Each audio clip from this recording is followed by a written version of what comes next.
உலகம் யாவையும் உலகாங்கலும் நிலை பெறுந்தலும் நீங்களும் நீங்களாம் அலகிலாவிரையான் துடையாரவ தலைவரன் அவர்க்கே சரணங்களேம்.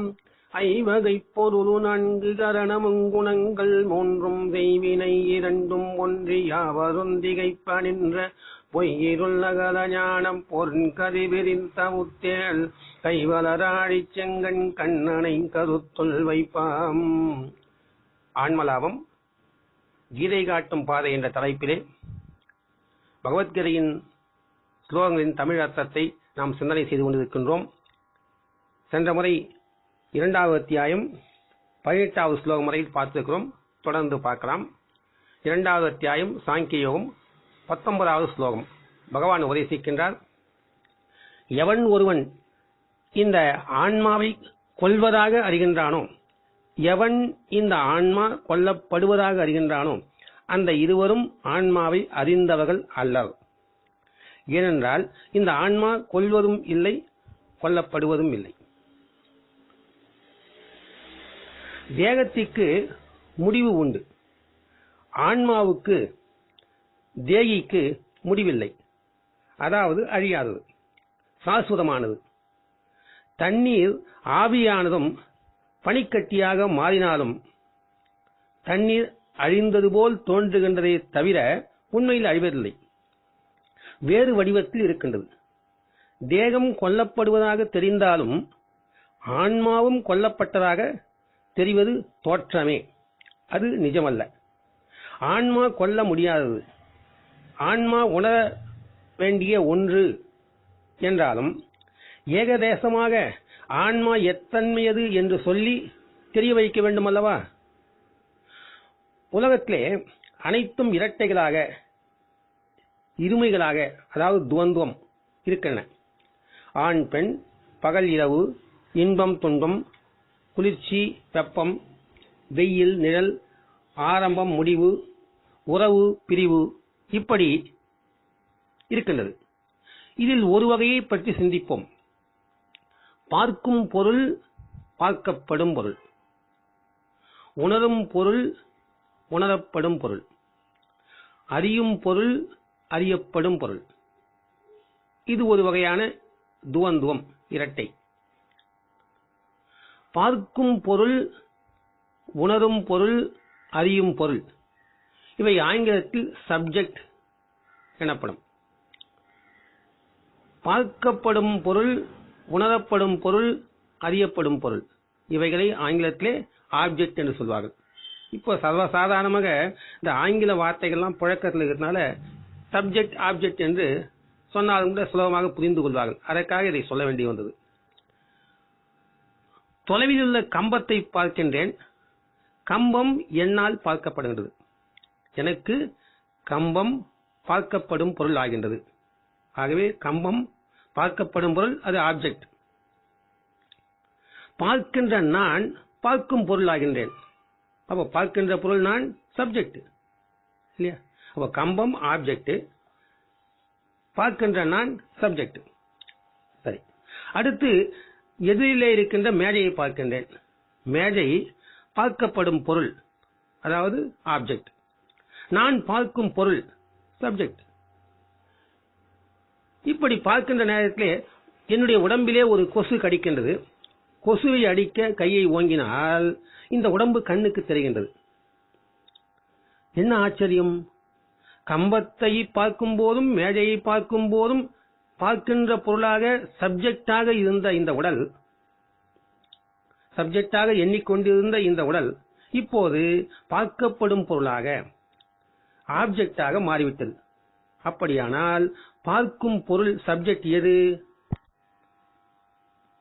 கண் பார்க்கின்றது, மூக்கு வாசனையை உணர்கின்றது, நாக்கு சுவையை அறிகின்றது என்பதால் ஞானேந்திரியங்கள் ஐந்தினையும் பார்க்கும் பொருளாக, உணரும் பொருளாக நாமாக, அதாவது சப்ஜெக்டாக வைத்துக் கொள்ளலாம். அப்படி நினைக்கலாம். சரி, ஐம்புலன்களும் எப்போதும் செயல்படுகின்றதா என்று பார்த்தால் இல்லை. விழிப்பு நிலையில் செயல்படும் ஐம்புலன்கள் கனவு நிலையில் வேலை செய்வதில்லை. கனவில் வெளியூருக்கு போகின்றோம், நண்பர்களிடம் பேசுகின்றோம், மாட மாளிகைகளை பார்க்கின்றோம், விருந்து உண்கின்றோம். ஆனால் கண் மூடித்தான் கிடக்கின்றது, வாய் திறப்பதில்லை, காது கேட்பதில்லை. அப்படியானால் ஐம்புலன்கள் இயங்காவிட்டால் எது வேலை செய்கின்றது? மனம், புத்தி இவைகளே ஐம்புலன்களாக கனவில் செயல்படுகின்றது. ஆக மனம், புத்தி இவைகளே நாம், அதாவது சப்ஜெக்ட் என்று இப்பொழுது முடிவு செய்யலாம் என்றால், விழிப்பு, கனவு என்ற இரண்டு நிலைகளுக்கு அடுத்து ஆழ்துயில், சுழுத்தி என்ற ஒரு நிலை வருகின்றது. அடித்து போட்டது போல தூக்கம், கனவே இல்லாத நிலை. ஆனா பெண்ணா, துணி விலகியிருக்கிறா என்று உணர முடியாத ஆழ்துயில். இதில் மனம், புத்தி ஐம்புலன்களும் செயல்படுவதே இல்லை, எதுவுமே செயல்படுவதில்லை. ஆனால் காலையில் விழித்ததும் என்னமா தூக்கம், அருமையான சுகம் என்று உணர்கின்றோம். எதுவுமே செயல்படாத போதும் ஆழ்ந்த தூக்கத்தின் சுகத்தை உணர்ந்தது யார், அனுபவித்தது யார்? அதுதான் ஆத்மா. ஆழ்துயிலில் அடங்கியிருக்கும் ஆத்மா கனவு நிலையில் மனம், புத்தி என்ற அந்த கரணங்கள் மூலமாகவும், விழிப்பு நிலையில் ஐம்புலன்கள் வழியாகவும் செயல்படுகின்றது. ஒரு நிகழ்ச்சிக்கு போக வேண்டும் என்று மனம் நினைக்கும். அதே சமயம் பாதி மனம் போகாவிட்டால் பரவாயில்லை, ஓய்வு எடுக்கலாம் என்று நினைக்கும். இப்படி ஒரே மனம் இரண்டாக பிரிந்து இரண்டு விதமாக நினைக்கின்றது. இந்த இரண்டு எண்ணங்களையும் கவனித்துக் கொண்டிருக்கும் மூன்றாவது புள்ளியே ஆன்மா. ஏனென்றால் அது இரண்டு எண்ணங்களையும் அறிகின்றது. போக வேண்டும் என்ற எண்ணத்தையும் அறிகின்றது, போக வேண்டாம் என்று உதிக்கின்ற எண்ணத்தையும் அறிகின்றது. அது இரண்டு எண்ணங்களையும் அறிகின்றது. அது சாட்சியாக இரண்டு வழிகளிலும் கலந்து கொள்ளாமல் பார்த்து கொண்டு, அதாவது கவனிக்கிறதே, அதுதான் ஆன்மா. என் பெட்டி, எனது கட்டில், என் மனைவி, எனது மக்கள் என்று சொல்வதைப் போலவே என் மனம், என் புத்தி, என் உடல் என்று சொல்லுகின்றோம். ஏடா கூடமாக ஏதாவது செய்துவிட்டால், ஏன் அப்படி செய்துவிட்டாய் என்று கேட்கும்போது நாம் என்ன சொல்லுகின்றோம்? என்னவோ அந்த நேரத்தில் எனக்கு அப்படி தோன்றியது என்று சொல்லுகின்றோம். தோன்றுவது மனதில்தான். எனக்கு என்பது எதை குறிக்கின்றது? எனக்கு அப்படி தோன்றியது என்று சொல்லுகின்றோமே, அப்ப எனக்கு என்பது எது? என் மனதில் அப்படி தோன்றியது அப்படி சொல்கின்றோம். அப்போ மனது வேறு, என் என்பது வேறு என்பதாக ஆகின்றது. எனக்கு என்பது, என் என்பது இதெல்லாம் மனதை குறிப்பது அல்ல. ஏன்னா என் மனதில் தோன்றியது அப்படின்னு சொல்றோம் இல்லையா? அப்போ என் வேறு, மனது வேறு. அதுதான் எனக்கு, என் என்பதுதான் ஆத்மாவை குறிப்பதாகும். என் புத்தி என்பதில் புத்தி வேறு, எனது வேறாகிறது அல்லவா? எனது என்பது ஆத்மா. இந்த ஆத்மாவை காண முடியாது, அருவமானது. உலகில் உள்ள பொருட்களை, ஓமானங்களை கொண்டு இதனை தெரிவிக்க முடியாது. எங்கும் வியாபித்திருக்கும் பிரம்மமும் ஆத்மாவும் ஒன்றே. வெளியில் இருக்கின்ற போது பிரம்மம், இந்த உடம்பு என்ற கூட்டுக்குள்ளே வரும்போது அதற்கு பெயர் ஆத்மா. ஆக பிரம்மமும் ஆத்மாவும் இரண்டும் ஒன்றே. எனவே இந்த ஆத்மா கொல்ல முடியாதது. இதனை உணர்ந்து ஆத்மாவை கொல்வதாக எண்ணாமல் விராட சக்தியின் விருப்பப்படி வாய்த்த யுத்தம், சண்டை செய்ய நேர்ந்தது, ஆனால் போர் புரிவேன் என்று எழுந்திரு என்று அர்ஜுனனுக்கு பகவான் கூறுகின்றார். அர்ஜுனனின் மனதில் சிந்தனை, தர்ம சங்கடம், வேதனை எல்லாம் நான் எப்படி தயக்கமின்றி அடிப்பதில் இறங்குவது என்பதே. இதைவிட நான் மடிந்து விடுவது என்ற எண்ணம் எழுகின்றது. குருமார்களை கொள்வதைக் காட்டிலும் நான் இறந்து விடலாம் அவன் நினைக்கின்றான். இந்த இரண்டு விஷயங்களுமே ஒன்றாகவே இருக்கின்றன. இறக்கும் நிலையில் மற்றவரை நினைக்க முடிந்தவன் தன்னையும் இறக்கும் நிலையில் நினைக்க முடியும். மரணம் சாத்தியமானது என்று நினைப்பவன் துக்கமடைவது இயற்கையே. ஆனால் கிருஷ்ணர் மரணம் ஒன்றுதான் சாத்தியமற்றது என்று திட்டவட்டமாக கூறுகின்றார். மரணம் ஏற்படவே முடியாது, மரணம் அசாத்தியமானது. ஆனால் நாம் வாழும் வாழ்க்கையில் மரணத்தை விட நிச்சயமான விஷயம் வேறு எதுவுமே கிடையாது. எந்த விஷயம் வேண்டுமானாலும் அசாத்தியமாக இருக்கலாம், மாறலாம். ஆனால் மரணம் நிச்சயமான ரூபத்தில் கட்டாயமாக இருக்கிறது. மரணம் நிச்சயம், மீதி எதுவும் நிர்ணயமானதல்ல. எல்லாம் மாறுகின்றன.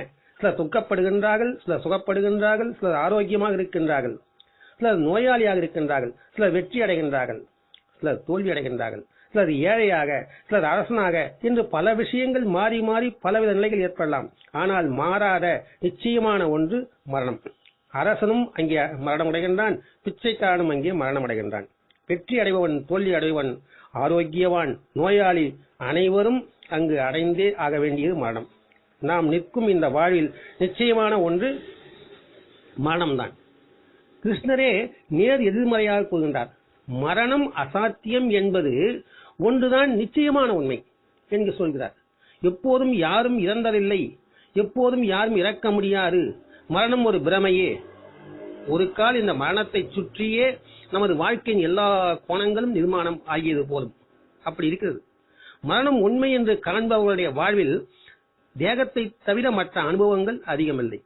வேடிக்கை என்னவென்றால், நமக்கு மரணத்தின் எந்த அனுபவமும் இல்லை. மற்றவர்கள் இறந்து பார்த்திருக்கிறோமே தவிர நாமே இறந்து போய் சம்பவத்தை பார்ப்பதில்லை. உண்மையில் நாம் மரணம் என்று கூறுவது ஜீவன் உடலை விட்டு விலகுவதுதான்.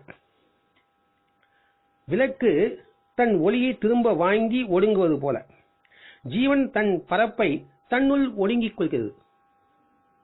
கொள்கிறது, திரும்பி போகிறது, பிறகு மீண்டும் யாத்திரையில் இறங்குகிறது. ஆனால் வெளிப்படையிலிருந்து ஒடுங்குவதை நாம் மரணம் என்கிறோம். பொத்தானையை அமைக்கினால் மின்சார விளக்கு அணைகிறது. சுவிட்ச் ஆஃப் பண்ண மின்சார விளக்கு அணைகிறது. ஒளி கிரணங்கள் முடிந்து விடுகின்றன. பல்பிலிருந்து இருட்டு பரவுகிறது. மின்சாரம் இறந்து விட்டதா? பல்ப் யூஸ் ஆகி இறந்தது என்றாவது சொல்ல முடியுமா? சொல்ல முடியும். ஆனால் மின்சாரம் இறந்து விட்டதா? வெளிப்படுவது நின்று விட்டது. மீண்டும் கதிர் ஒளியாக வெளிப்படும். மின்சாரம் மீண்டும் உயிரெடுத்ததா என்ன? இல்லை. எது இறக்கவே இல்லையோ அது மீண்டும் மறுபிறவி பெற்றது என கூறுவது அர்த்தமற்றது. மின்சாரம் எப்போதும் இருந்தது, சுவிட்ச் ஆன் ஆஃப் ஆயிற்று, வெளிப்பாடு மட்டுமே நின்றிருந்தது.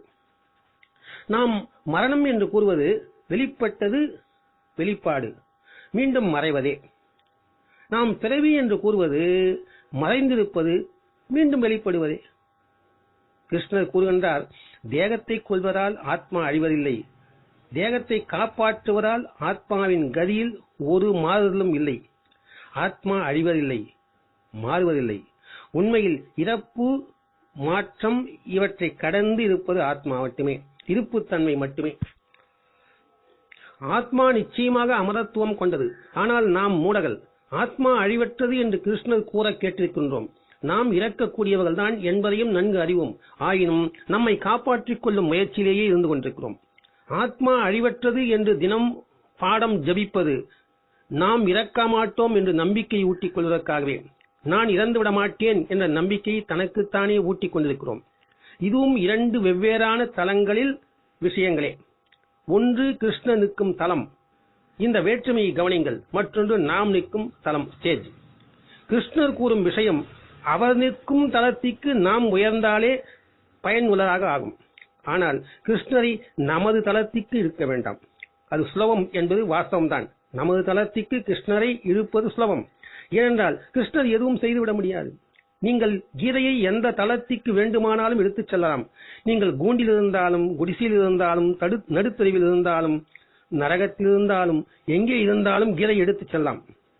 கிருஷ்ணர் ஒன்றும் செய்துவிட முடியாது. தயவு செய்து வாழ்வுக்கான உத்தமமான சத்தியமான வாழ்வின் இருண்ட குகைகளுக்கு எடுத்து செல்ல வேண்டாம். அவை அனைத்தும், கிருஷ்ணர் சொன்ன அனைத்தும் சிகர உச்சியில் அறிந்து கொள்ளப்பட்டவை. நீங்களும் அந்த உச்சியை அடையுங்கள். அந்த உண்மைகளை புரிந்து கொள்வீர்கள். அவை உங்களுக்கு விடப்படும் அழைப்பு, அறைகூவல்.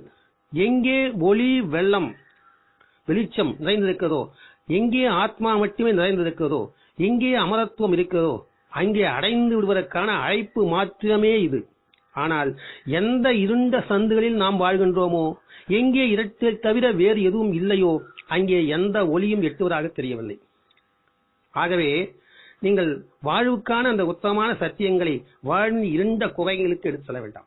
அவைகளை சிகர உச்சியில் சொல்லப்பட்டவை. அதை முதல்ல கிருஷ்ணனுடைய வார்த்தையை கேட்டு அதை புரிந்து கொள்ள முயற்சிக்க வேண்டும் என்பதை நாம் சொல்லிக்கொண்டு இந்த அளவிலே நாம் இதை நிறைவு செய்வோம். ஓம் தத்சத் ஸ்ரீ கிருஷ்ணாய பரபிரம்மணே நமக.